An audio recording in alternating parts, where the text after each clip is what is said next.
Hey there. Hey, how you doing? So listen, I want to tell you, first I want to say thank you for taking time out of your busy schedule. I know you're extremely busy to take time out to talk with me, to answer the fans' questions. So I really appreciate it. Not a problem. Not a problem. So then the next thing I want to say is I am a fan of yours. Oh, well, thank you. I really am. I kind of fanned out almost a little bit when I got to meet you. I had to act normal though. Okay. I was like, KP, act normal. Act normal. Don't weird the man out. Just act normal. Act normal. Right. So, no problem. I appreciate everything you're doing for the culture. You know? I want to tell you, I appreciate what you're doing for the culture. This is so super dope, so innovative that you're thinking of doing something like this. I'm all about pushing the culture forward and forward-thinking people in the culture that are on some type of positivity. Right. Because, of course, we know our culture, we have enough negative stuff. Oh, yeah. So when somebody is on the positivity, I really, really, I've been looking forward to this ever since we knew you were going to have the interview. Well, thank you. Yes. So what I'll do is I'll start off with one of my questions and then I'll get right into the fans' questions, okay? Okay, not a problem. All right, so can you tell me how you got started being into cars? So what brought you to eventually become Speed Virus? Well, in 1955, my granddad had a salvage yard. So I got to take the cars apart because we were selling the metal and stuff. And he kind of taught me all the different things on the car. And then then I asked him, probably it was early 60s, if I could have one of the cars. He said, yeah, you can have it if you get it running. And man, I worked on that thing, never did get it running, but I tried, you know. I was every bit of 12 years old at the time, you know. And and from that, guys would, my grandparents were Catholics, so we would go to 6 o'clock mass on Sunday mornings because I kind of grew up with my grandparents, but I also stayed both places with my mom and dad and my.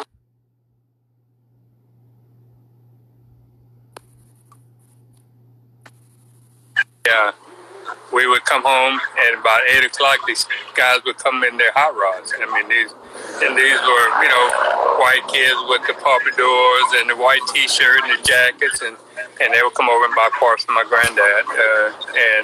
That's what I wanted to do. I wanted to be like that. But they forgot to tell me I was black.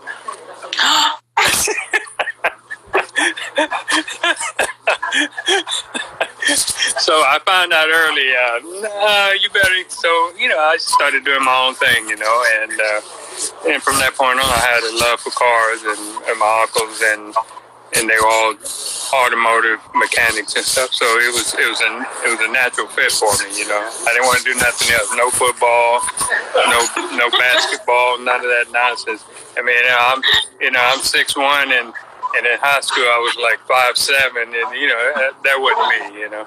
And so when I graduated, I went to 6'1", but people asked me, how come you didn't play football or baseball? It wasn't that I couldn't do it. That just wasn't me, you know. I would watch the guys, you know, race up and down the street, and I just had to have that, you know. I would go to the drag strip with some friends of mine, and I would watch their dad race, and so I was hooked, you know. It was nothing but racing, no matter if it was bicycles or whatever. You know, that's all I wanted to do is race. So where did you grow up? I grew up in New Braunfels, Texas, but my high school years I stayed in San Antonio with my parents, and that's kind of where, you know, everything was kind of going on here. So it wasn't many of us had high rods, but the Hispanics had lots of cars, and the other people had lots of cars. So I kind of hung around those people. Just, you know, I would pull up on my bicycle and just watch them work on the cars, and and try to figure out but that's kind of how I got started. So it's been a long time, so it's been a while, you know. But I enjoy it every day. I get up and I love doing this. You know. You know what it is, though? I can really, from watching you, the time that I've been watching you, I can tell you enjoy it. You know, like some people, it seems like they do this thing because it's a job. but you really, really, people can. You wouldn't have to tell somebody you enjoy it. We would just be able to tell. I can tell. Right. Well, yeah, that's. I got accused of that a few times. we went to the drag strip for our honeymoon. That's where we were for our honeymoon. I would love that. I'm so about that. Like on my wedding day, I really want to race my husband down the track. Right. So this is a great question. We'll get into the fans' question. What made you have the idea to start the school? Well, I had been working on starting the school for I guess, for the last 10 years. I had been thinking about it, wanting to do it, but I was going to do a aviation school, doing custom interiors for aircraft. So it was a lot of, because I kind of went to work in that area and I learned the business, so I figured, there's nobody out there doing it. It's a dead art. Upholstery is it's not there. People don't want to do it because it's work. It's hard, dirty work, And so we were going to start there, and because we have, here in San Antonio, we have Air Force Base that they shut down. And now Boeing has taken over the whole Air Force Base. So they were looking for people all the time. I said, well, if I can teach people to do the aviation stuff, it would be pretty killer, and I would have a constant flow of students going, getting them into the aviation. Then I got hung up on my kid introduced me to Dunk Master. That was a mistake. It's all Dunk Master's fault. You're not making all this money. You could have been away. It's all his fault. He was on here, Dunk Master. It's your fault. Yeah. No, it was his fault. And so we were gonna go do the race, and it just kind of evolved. And then I just thought, well, I'm not gonna do the aviation. I'm gonna go into big wheel racing type stuff, because I noticed that everybody was doing the same thing. I said, well, there's a million ways of doing it, but everybody was copying what this guy was doing, and then they sit there and cry because they can't outrun the guy. Well, nobody's innovative. So I thought, okay, well, this is good, and plus for the culture and our people, because aviation is just tough. You got to have they have this thing called Yankee White, and you can't have a blemish, any kind of blemish on your record or anything you've done, and people make mistakes, and they can't get those jobs, Right. So I figured this would be a better deal. You're not with your past. It's not going to keep you from doing this job. Right. So it was a lot easier to get people to learn this business because there's a lot of cars and not enough mechanics. Period. Because everybody's in the same camp. So there's no advancements. There's no advancements in this culture because everybody's doing the same thing. Absolutely. And I don't know any of these, other than names and stuff, I don't know any of the people because I've only met one or two in person. So I just felt like, it's a whole lot more to this than what we see, So that's kind of where it was at. So how did you get the name Speed Virus? A friend of mine came to me because I used to be KB Speed in Performance. And a friend of mine came to me. I sold the company because I came down with prostate cancer. And the doctor said, you're done, man. You shut it down. You need to retire. And this was 2015. So I sold the company. And when they did the surgery, they said, okay, you can go back to work. Well, what do you mean go back to work? I got nothing. I got to start all over. Right. So a friend of mine said, you know what? You need to call it Speed Virus. He said, look it up on go on the website and look and see what's there. And there's nothing there with that name. So that's where it came from. So Speed, that's how Speed Virus was born. Yes. Who would have ever thought that now when people tag you, they'll get tagged back about the pandemic? Because when I tag you every day, they start sending me, oh my God, I don't know what about me.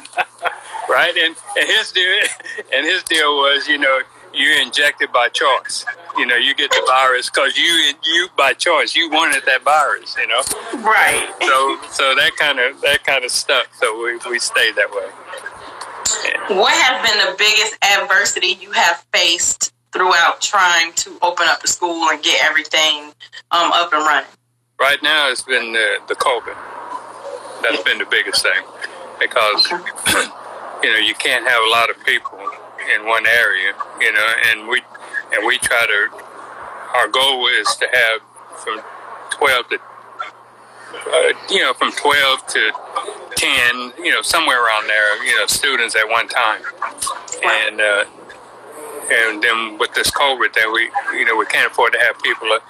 Housing was the biggest thing. That's why we hadn't really put it out there, because housing is one thing, because you can't have 3 or 4 people in a duplex or dorm style deal and keep everybody safe. So that's been the biggest thing. And then the other thing is we started doing this, and we're so busy doing other people's stuff that it kind of took away from what we were trying to do, you know. I mean, because I think I got every car in Florida over here right now. Not mine. Well, I got some over here, and I got to be careful on the camera where it's shining at. Yeah. One thing I've learned about being in this car culture, it's big, but it's small. Right. So people probably, I won't say people, I will say me. The other day I called one of the races, right? I was talking to them about something, right? And I was asking him a question, and I asked him a question. He was like, "Oh, you still got your G-body? You still got your..." And he commences to tell me what kind of car I got. You still putting commences to kind of tell me what kind of motor I'm putting in. Right. You still... I was like... Yeah. Well, you know, this one's been kind of closed-lipped, so, I mean, at least 3 of them in here have been closed-lipped. Nobody knows where they are, you know? Right. And I've been very careful. That's why I've been kind of staying off block, because I didn't want nothing to be... And that's just, you know, respect to the customer. Customer privacy, yeah. They kind of requested that they didn't. Now, when they take it out, then that you'll know where it came from, you know. But right now, they're keeping it tight-lipped, and I have to abide by that, you know. But what would you say your shop specialty is? Because, like, when I was getting ready, back when people knew I was going to interview you, people started asking me about frame notching and stuff, and which I was like, man, if y'all need to know what the man charged and all that, you're going to have to call him. Right. I don't know nothing about none of that, and I don't know how he take his customers. So tell us how that goes. What does your shop specialize in, and how do you accept customers? Right now, we specialize in frame fabrication and chassis setup, and that's one of our main things. The other thing is that we actually we have an engine program. You saw some of the stuff at Louisiana that we had on display. But basically, it's you go on the website, SVP Engine Specialties, and it'll pop up and it shows all the engine stuff. But if you go over to Big Wheel Racing Technology, School of Technology, it will show the rest of it, you know, what we actually do. And we're what probably... What did you say it was called? SVPRacing.com? No, SVPRacingSpecialties.com. I'm sorry, EngineSpecialties.com. I'll get that right here in a minute. I'm so used to saying speed virus here. I was trying to pin it. Yeah. If you want to type it, I'll pin it. That way they can know where to go. Because, like, so many people ask me, like, I work for you. Like, I was like, I don't work for him. I ask for you. Yeah. Let me see. I think the reason is because you're not new to working on cars, but you're kind of sort of new to us, right? Right. And so, being that you're new to us, a lot of people, we want to go to somebody new where somebody can't just know where our car is. You know what I'm saying? Right. And so that's the thing that's most important, especially to a lot of the people that are going to race or that are trying to keep their bills top secret. I never knew how hard it was to keep your bill top secret until I actually started. Right. I swear, I'm like, listen, don't be telling nobody this is my car. Just tell them it's a customer car. Right. Because if you say it's my car, now all of a sudden they calling me, they're like, oh, I seen your car at so-and-so. Come on, man. Just tell them it's a customer car. Right. My fingers are so fat, I can't hardly get this thing to go, you know. But I'll put it up. Okay. I'll put it up. So, ideally, once you have the school up and running, what is your end goal? What would you like to see come from the students at the school? Well, what I would like to see is the people that come to the school. I would like to see them out on the tracks, whether doing the tuning or doing the car building or doing, you know, the specialty work like the specialty wiring and stuff like that. I would like to see us out there doing that instead of being at somebody's shop and then they're at their mercy, you know. And so, which kills me, because when I'm sitting here watching the races and they went to, you know, it's 4 camps, I think, and I may be wrong, but just from what I know, there's they got it.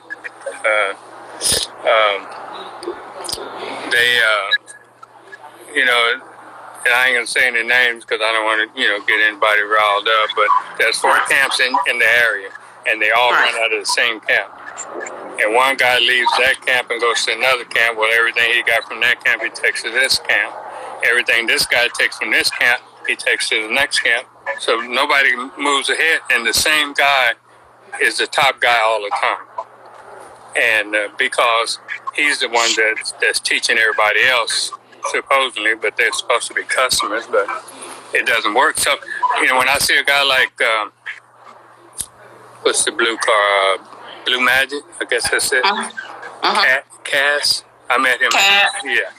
Well, when I see a guy like him, I mean, that impresses me, because, I mean, he really don't give a damn. He does his own thing the way he wants to do it, whether he tear up a bunch of stuff and lose a bunch of races.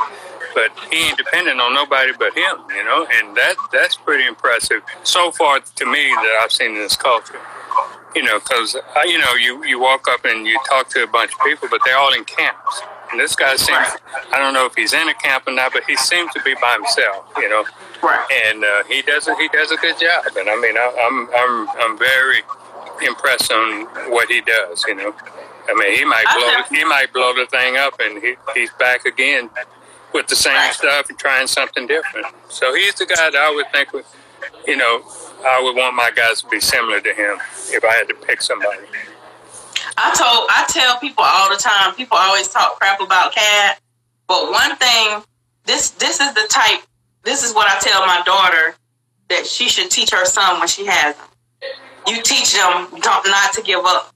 Because a couple years ago, Cat said, I'm not having a driver. I'm going to drive my car. If I lose, if I win, if I whatever, it's my car to lose, win, or whatever. Yeah, I think, you know what I'm saying? Yeah, I think somebody just said he's DNL now. I don't know. But I personally feel like that's a story about like not giving up. Right, absolutely. And it's kind of like our little operation over down here in Texas. We, you know, we do our own thing. You know, I have nothing to base everybody else off of. So I try not to see what they're doing. You know, to me, you know, we need to start somewhere, and if it's wrong, then we'll figure out what it is. But one thing I know that, you know, they're not going to outwork us. Because I'm here all the time, and I'm beating on these cars. I mean, it's like Coco. I mean, it's going to be a beast, but we're going to take a bunch of L's until we get there, because we're not doing what everybody else is doing, you know. And that's our little G-body that we gave it that name a couple of weeks ago. You named the car Coco? Oh, yeah. That's dope. But, you know, we do a lot of stuff for other people. And I guess that's what they saw, too, that, hey, they're doing something different, and we're the only guys in the country right now building donk frames from scratch. We build them from top to bottom. Complete. So if I needed a frame for my donk, I can holler at you. Yes, and we're gonna do the G-body next, as soon as we get Coco running. Yeah, because I was finna say, don't play now. No, I like the dunks, but I'm a G-body girl. Yeah, so how you gonna leave G-bodies out? No, after all the junk that I've seen out of the cars come out of Florida, I wouldn't ride around the block in those G-bodies that's come here to get worked on. I mean, terrible. I mean, there's one car here that came in, and we had to cut the roll cage and everything out of it because it wasn't welded to nothing. It was just stuck on the floor and welded to the sheet metal. I mean, if you ever turned the thing over, you'd be in deep stuff, So we had to actually rebuild the whole car just to fix things, Wow. And this car was fast in its day, and I just said, man, I wouldn't ride around the block with you in this thing, Right. He got offended, but after I showed him what was wrong, I didn't know that was like that. I took it to this shop, and this guy did this, and I took it to this shop. I said, man, just look under the car sometimes. The rim was bent in the car. I mean, it was a lot of stuff. So, but we're getting it all worked out. It should be out there pretty soon. So I know you may not talk pricing per se, but say I wanted to come there and get a frame for a dump. Am I looking? Do you talk pricing? Do we need to go on the website? How do we find out what we would spend? Well, it just depends on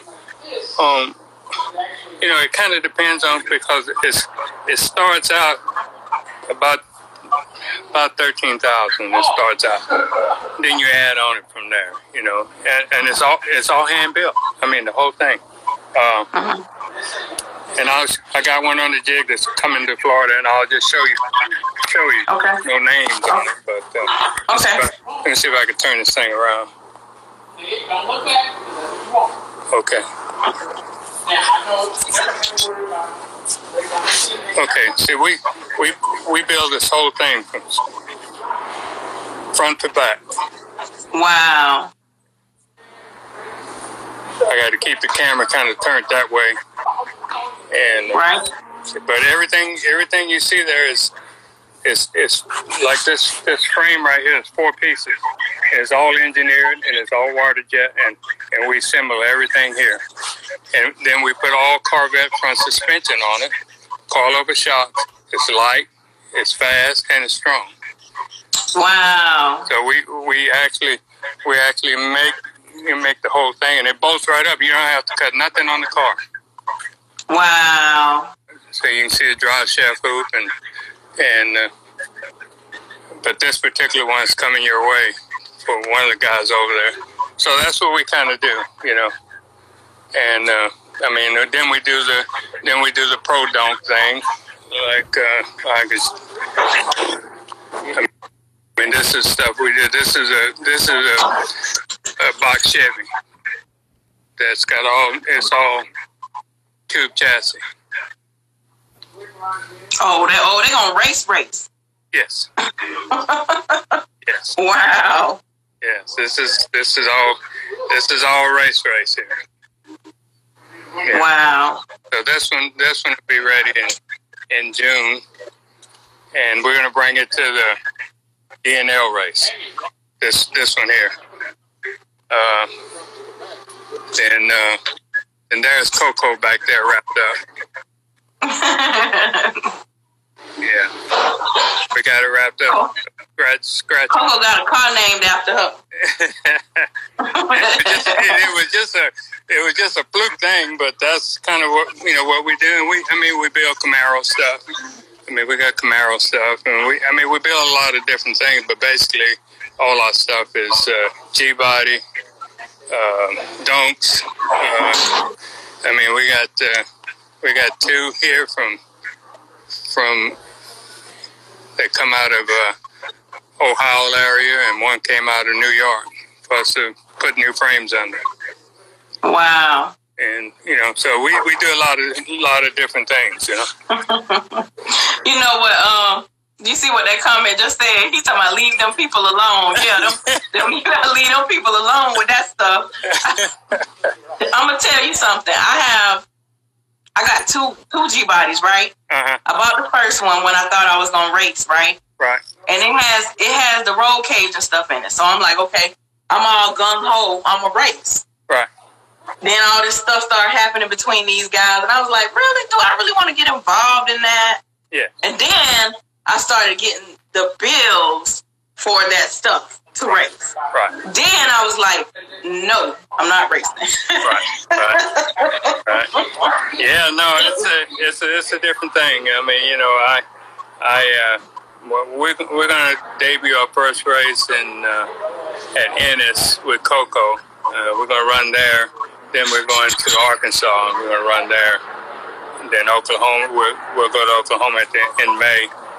And then we'll have some time on the track. Like the drivers, they never have driven anything fast, so we got to go slow with them. And they're putting these cars together. I mean, the race cars, they're putting them together. They're picking what they want to put on them and stuff like that. I mean, we got enough parts here that we can pretty much build anything. So they're doing their deal. We're gonna keep at it until we find a combination, and once we find a combination, we'll be there. But, so say I wanted you to put me a car together. Let's just hypothetically say I wanted you to put me an '87 SS Monte Carlo together. We're not racing, so I don't need the roll cage, all that stuff, but just a nice, classic, clean car. What am I looking for as far as my tab? Well, let's say we got a real nice car to start with, because some of these cars are pretty rough. We got a real nice car to start with. We could probably get you in a nice car for anywhere, I'm gonna say 45, 50 complete. I mean, I don't know where the $100,000 come if you're not racing. So I hear a lot of these numbers about it. I don't see it, but about 50. I mean, I'm talking about something to get you put in jail. You know what I mean? I mean, it got some horsepower, and I mean, it's got tires under that's going to handle what you need. It'll get you put in jail for about 50 grand if we're starting off with a good, clean body. Yeah, we got a rough body. You can take 60% of that $50,000, add that to it, because the body work and stuff, it's just a mess, and you got to do it right. Yeah. So you went from $50,000 to $110,000 just because you got a rough body, and a lot of people want to build things because they got sentimental value. When somebody walks in and tell me their grandfather, well, you just opened a checkbook to me. Right. Yeah, because I'm going to try to talk to you, hey, why don't we go find another body, or another car that's clean, and we start there. I know, my granddad had this, and it's a rust bucket. And I mean, you're going to spend $50,000 in rust repair, and nobody sees it. Makes no sense. So I try to talk people out of it, but sometimes you can't. What they want is what they want, but I try to talk them out of it. All right, so moving on from the G-Body, let's say I wanted a 73 Caprice or Impala, and I came to you and I wanted you to build that for me. What am I looking at as Same far price. as... Same price. Same price? Same price. Long as it's a good, clean body. As long as it's a good, clean body. That's the most important thing. I mean, we could probably put a rolling chassis under it, so it's going to cost you 13 grand. Okay? And we can put one of our SVP engines in it. It's going to cost you another 10,000. So you only got 23,000 in. So the rest of it is stereo and rear end, and you're going to spend 6,000 in wheels. Now, if you want something just crazy, then you got to figure that price, Right. But you're gonna spend about 50,000, and it is, and that's coming through the school. Okay, I mean, I'm sure there's other shops, and I'm not trying to price stuff for the shops, but coming through the school, that's about what it's gonna cost you. And then the guys, that's not bad though. The guys get experience doing it. That's really not bad though. Because that's not for the dumb.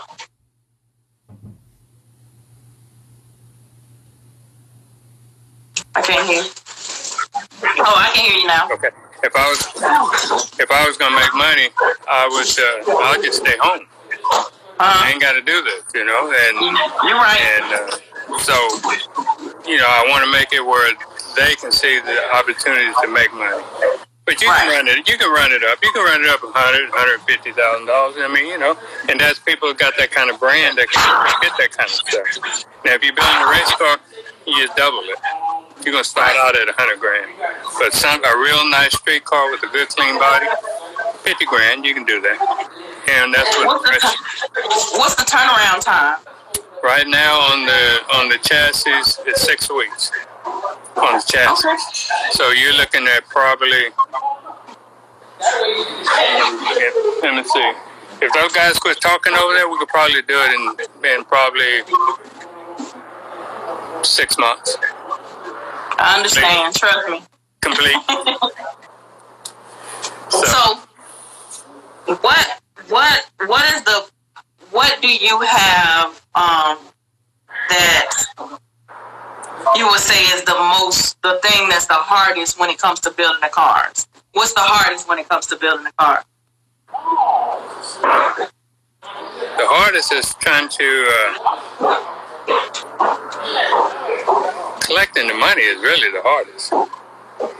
That's the hardest part. I mean, the rest of this stuff is easy, you know. I mean, it's nuts and bolts. It ain't no magic. It's just nuts and bolts, you know. The engine don't know it's got Chevrolet valve covers on it. Transmission don't know it's turbo 400 or whatever, you know. Rear end doesn't know if it's a 490. So it's nuts and bolts. The biggest thing is you're getting the customer to understand, okay, this is what it costs. And I just tried to talk you out of spending an extra $50,000 on rust repair. Right.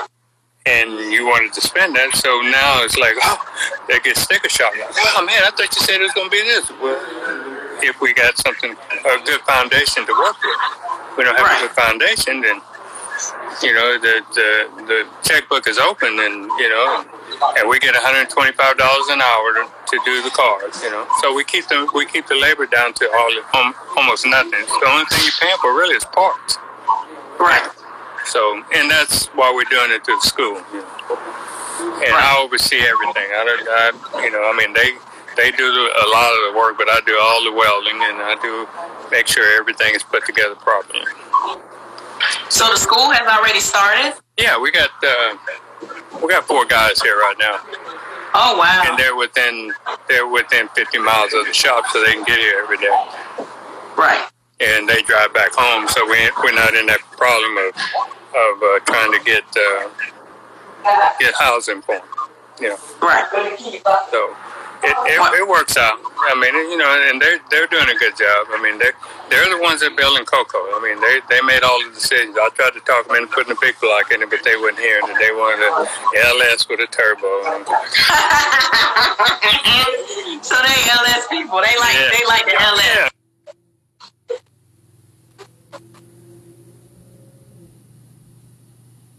So you may not hear me for a second. Yeah, I can hear you now. Okay. And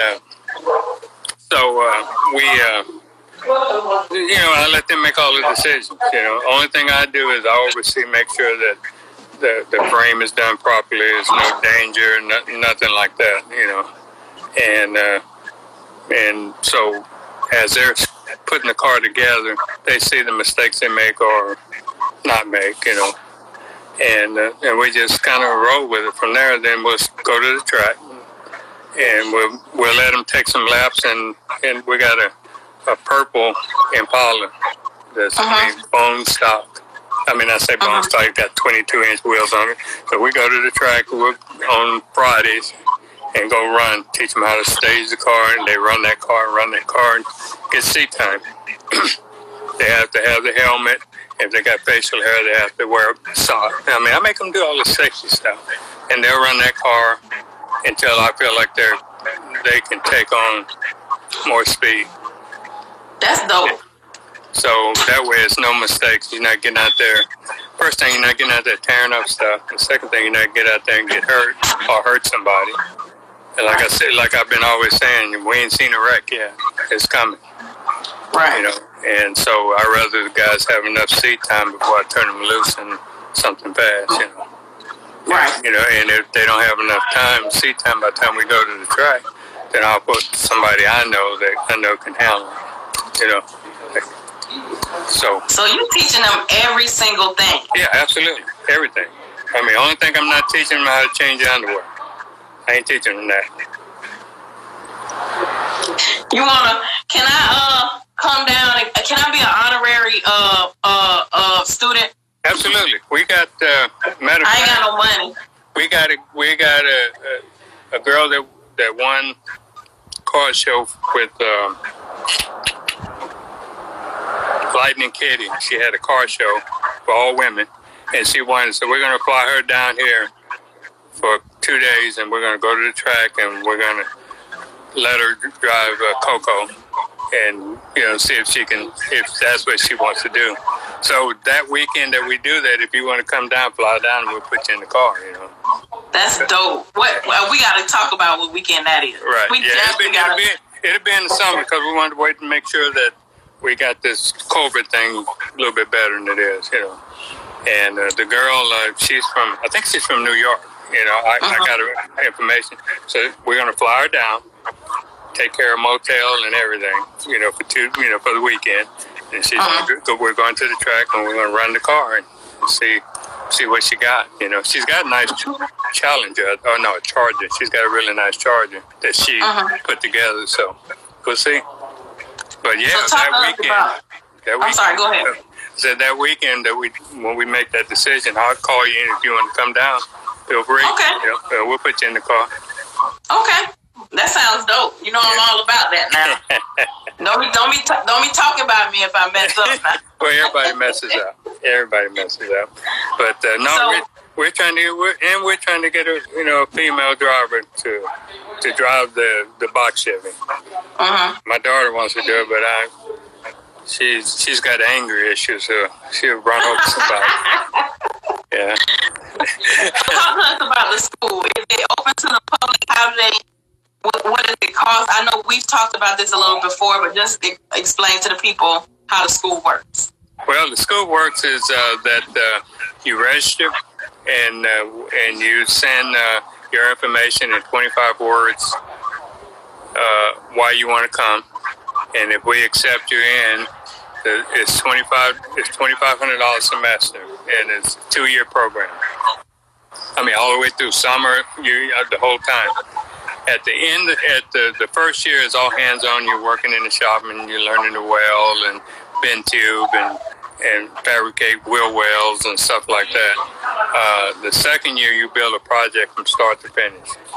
At the end of that project, you take the car to the track, you race the car, and once we feel like you're ready, we'll give you a certificate and $10,000 for seed money for you to go either start your own business or go to work for somebody. But you can't bet the bag. Like I told you before, I just learned what that was, so you can't bet the bag, so you're gonna have tools, you're gonna have the project and $10,000 to go out and race, or go to work for somebody. You will have the experience to be able to go do that. So you have to put some skin in the game, That's dope. Yeah. Do you offer online consultations on suspension parts and combinations for big wheel cars? We're starting to do that. We're fixing to lay that out. I'm doing a virtual program right now. Teaching Tuesday is what we're calling it, and I'm going to show them how to do things and take questions on, if they got any questions on how to, and we'll do one of the cars from scratch all the way through. So it won't be any surprise. You'll know how to do it all. You just practice. Practice makes perfect. I think the last one we did was how to fold a parachute. A lot of people don't know how to do that. They get to the track and they go with somebody else. Hey, can you fold this for me? If they have, I don't know how to fold it. But on YouTube we have that, and I mean, so we're doing I guess criteria on certain things that people can learn how to do and do it at home. So, but my car gonna be slow. I won't need a parachute, so it's okay. Well, if it's over 150 miles an hour, you're gonna have to have one. I might need a parachute. You're gonna need a parachute. You're gonna need a parachute, and you're gonna need to fold it. I better go learn how to fold a parachute. Yeah, anything over 150 miles an hour, you gotta have a parachute. So. Which is the thing. Yeah, we do a lot of safeties. We're gonna do a lot of safeties. So a lot of people don't know. They gotta have cutoff switches on the car. They don't know the belts are out of date. They have to be updated. They don't know they gotta have engine diaper on the motor, and that protects the race. If you blow a motor up and the engine diaper takes in all the oil and stuff, then you don't destroy the track. And it doesn't get under the tires, then that means you don't crash. Right. So there are some benefits, and shock tuning, and and it was one thing. A guy called me the other day and asked me about Cat. Good example. Why was he breaking a 40 spline axle? And he said, "Why do you think?" I'm saying, "Well, inertia of the wheel. That makes all the sense in the world. A top fueler ain't gonna break a 40 spline axle, and this 42 or 5,000 pound car is breaking the axle. Well, the top fueler don't have the wheel weight that we have on these donks and stuff, and that's what snaps the axle. It's not that he's got too much power, which people think, oh man, I got big power, I'm breaking 40. But no, that's not true at all. It's the inertia of the wheel being able to spin it, And and there's so many little things, guys say, "Oh man, you don't have enough lip on you." Well, I saw that deal where you had your foot on the lip of the wheel. Okay, just imagine you got a 55-gallon drum, right? Okay, and you got an axle attached to one end of it. All right. When you start turning that drum, what's going to happen? The wheel's going to do this, so you're not going to apply enough force on the asphalt with the tire because the wheel's doing this. It's not spinning the way it needs to spin. You move the center of that wheel in. Now you got leverage on the wheel, and the wheel's going to stay true, and you're gonna get better traction. It's just simple things, Well, I will say it sounds simple to you. Because when you saying it, I'm in my head trying to imagine it. But what I will say is, I'm a car enthusiast to a point, right? Mm-hmm. I love so much about it, but I don't know if I would really. I love going into the shops, looking at the stuff. Now, would I want to do it? No, probably not. But I think it's so dope to walk through the shop, look at what people are doing, look at you guys building those things. I love looking at that stuff, but actually doing it, I don't know. Well, no, let me tell you, doing this kind of work, it's kind of like, imagine driving down the road, 60 miles an hour, a gravel road at 60 miles an hour with no floor in the car. That's what this kind of work is like. Wow. So you're driving down this road, no floor in the car, and it's 60 miles an hour, and you're on a gravel road. Guess what? It's dirty, it's nasty, but you gotta love it. You gotta love it in order to do this stuff. Because the amount of hours that you spend here, I do 12 hours, 13 hours a day here, and it doesn't bother me. When I come to the shop, I'm not at work. I'm just like a kid at the candy store. I'm just because I'm inventing stuff all the time.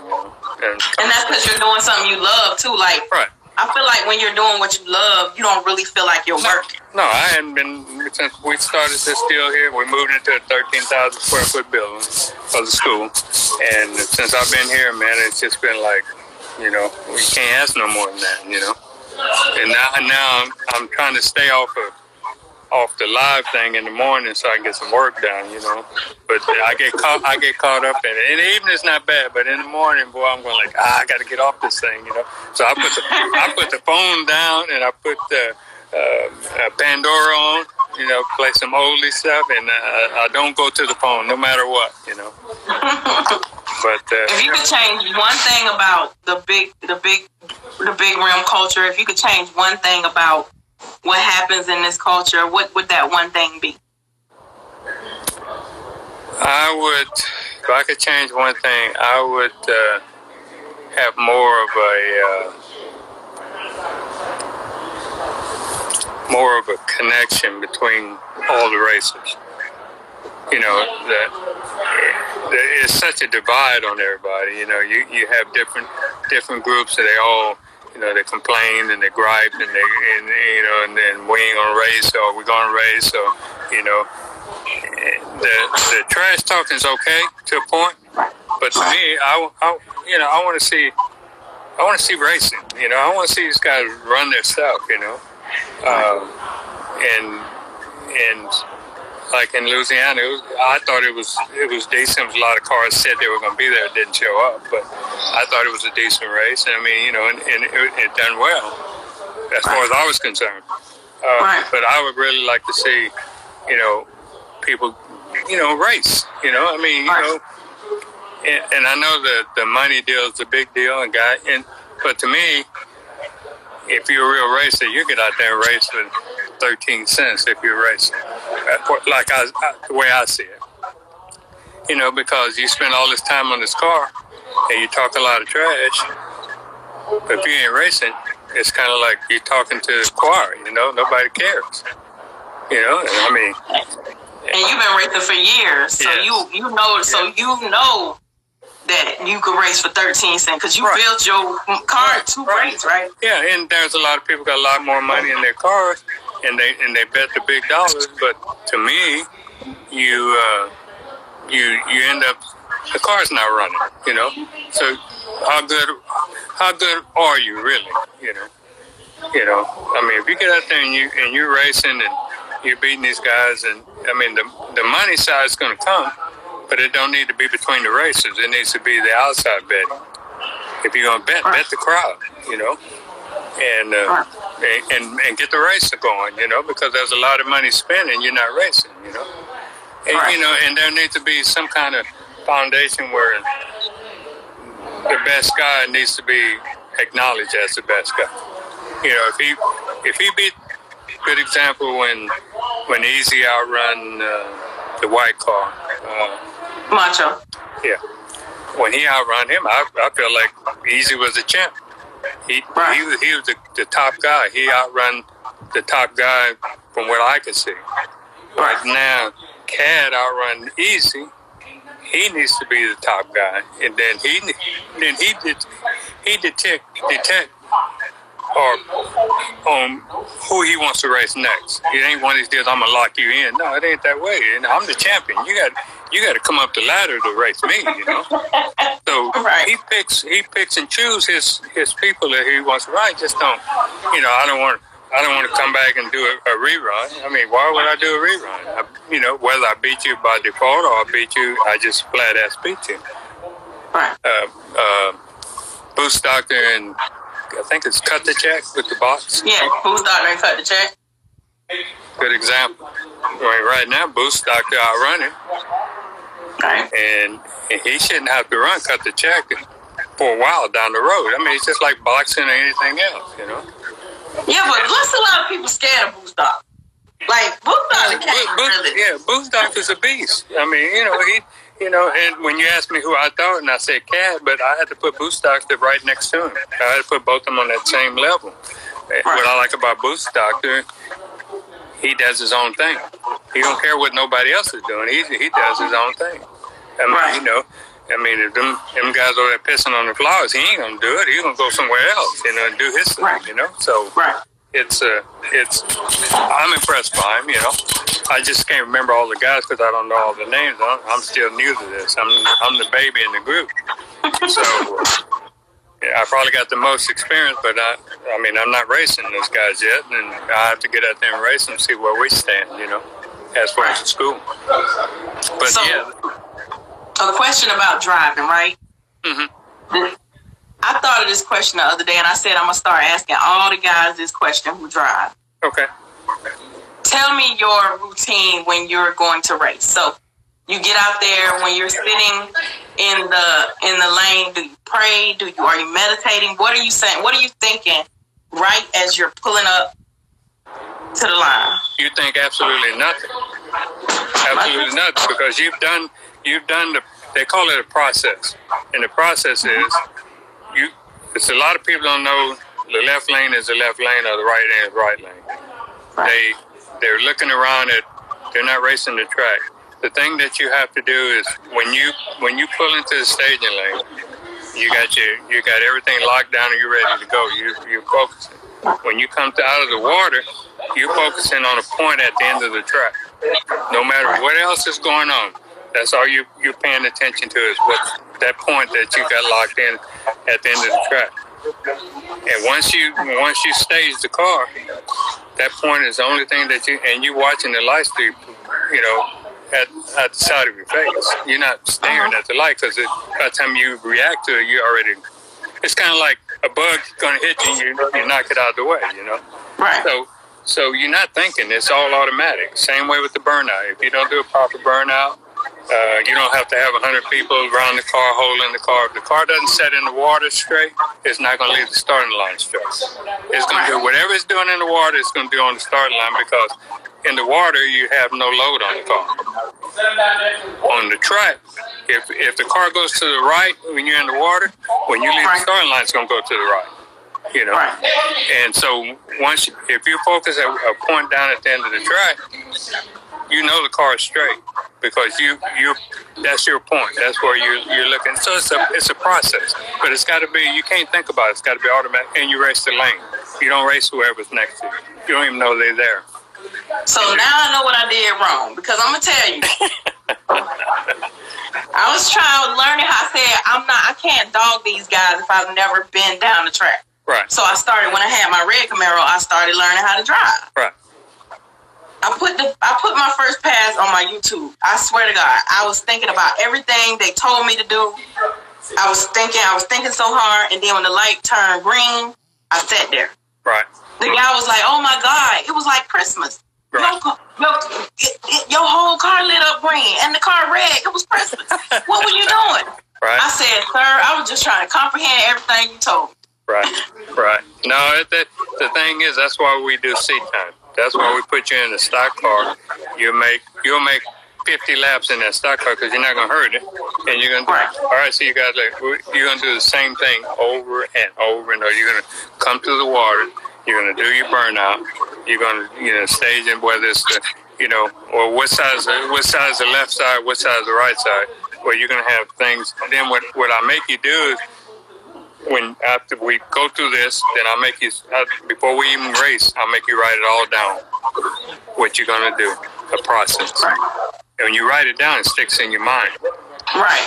So you automatically do this stuff, automatically. I mean, it's just seat time. It's all it is. There's no magic to it. And you got to practice. You got to practice getting in your seatbelts, getting out of your seatbelts, in case you have a fire or something. You need to be able to, automatic. You're not even thinking about this. Or the car's smoked up and you need to get out of the car.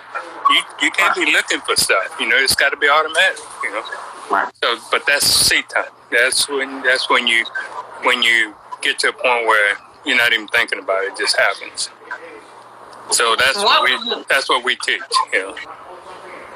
What would you like everyone to know about speed virus?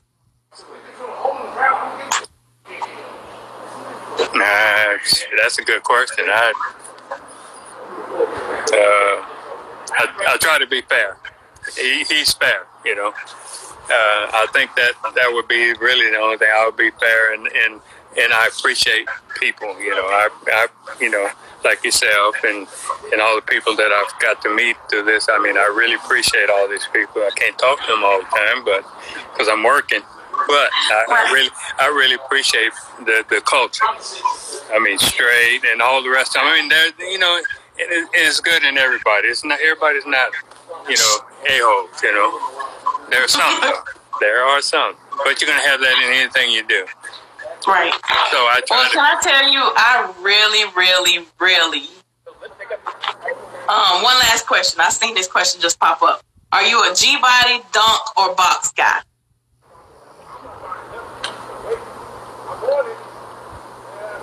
I'm going to say I'm a dunk guy. I had high hopes for you, Speed Virus. Let me tell you why. Let me tell you why. Let me tell you why I'm a dunk guy, because you have so much mass there that you have to get down the track. Right. You're talking about 4,000 or 5,000 pounds. I mean, that's taking some. That's doing some. You're doing your work to get that car down the track at speed and be able to shut it down. So that engineering side, that's what got me about the dunks. Well, I liked you until you said dunks, but it's okay. Don't get me wrong. I got Coco over here, and I got two more. I got 2 more G bodies over here in here that's coming back your way. So we're good. I mean, we'll be. I'm gonna put you in Coco when you can make it down when we get ready to do the testing. I got you. You just gotta let me know. I'll let you know. But listen, this has been so dope. Like, I have been smiling the whole time. Like, I've been so looking forward to this. You don't even understand. When you walked up to me at the track and you said you looking for me, I was like, oh. Like, look, in my head I was like, KP, keep it together. Keep it together. Keep it together. Well, I could see it. That's why I gave you that big hug, Man, listen, this has been so dope. We really, really appreciate you answering our question. I know you had work to do. Tell us where everybody can find you. Tell us what all your social sites are, your website. Where can we get in contact with you? To really get a hold of me, you go to the website, look up Big Wheel Racing Technology School, and you can really get a hold of me there. Or the SVP deal, I have somebody else running that, so I'm not in that all the time, but I mean, it's all in the same place. But the school is where you can get a hold of me. We got a brand new website that's up and running. Anybody wants to apply for the school, it's on there, and I read every one of them. I read every application, and I've got them laid out. And that link is in your bio, right? Yes. Okay. And Teaching Tuesday will be on the YouTube under Speed Virus. And we'll do that every Tuesday night or evening. I try to get on before Boost Doctor and all the rest of them get on. I'll try to do that deal and get it out of the way. Won't be a whole lot of live stuff until we get to Arkansas. I'm gonna have to kind of go underground because we got to get 2 of these cars finished for that and test it. So I'll probably be missing in action for a while. But just get a hold of me there or DM me on Instagram, and I'll be glad. I sent you something, and I don't know if you looked or not. Okay. All right. And that's about it. Well, thank you so much for taking time to sit down with us today. I really appreciate it. I'm so excited. I'm still excited. I gotta go, calm down now. But thank you so much for sitting down with us today. I'm gonna have a spot for you when we do the testing with the girls. I'll get a hold of you and get you over here. Okay, I appreciate it. We'll talk after this. Or when you have time, I'm always available. I'm always take a call from you unless I'm asleep. You can call anytime. But thank you so much for sitting down with us today. We really appreciate it. Okay then. Enjoy the rest of your day. Yeah, I'm working. I just love it. Bye. Bye. Guys, that was Speed Virus. I was so excited for this interview. If y'all missed any of today's interview, I have it uploaded on my YouTube in probably about the next 30 or 45 minutes. Make sure, watching how these cars roll out. Right. I can't wait to see all the cars that they're making. But make sure y'all click the link in my bio and subscribe to the YouTube channel. If you missed any of today's interview or any of the past interviews, they are all uploaded to the website. Make sure y'all click the follow button. Don't just go watch the interview. I appreciate y'all watching, but make sure y'all click the subscribe button as well on the YouTube. I'm trying to get to her, trying to finally get to my 1,000 subscribers. It seems like it's taken forever, but I just appreciate all the people who have followed, who have subscribed, all the people who will subscribe. And yeah, I appreciate you guys so much for continuing to rock with Rydes and Vybes. Man, listen, I appreciate y'all continuing to allow me to make my dream come true every single day. Anytime any cars come to the water side. Thank you. I appreciate it. So, guys, I'm going to get off so I can go ahead and get the interview uploaded to YouTube. But thank y'all for listening. And if anybody's going to be at Footage Fest this weekend, I'll be there.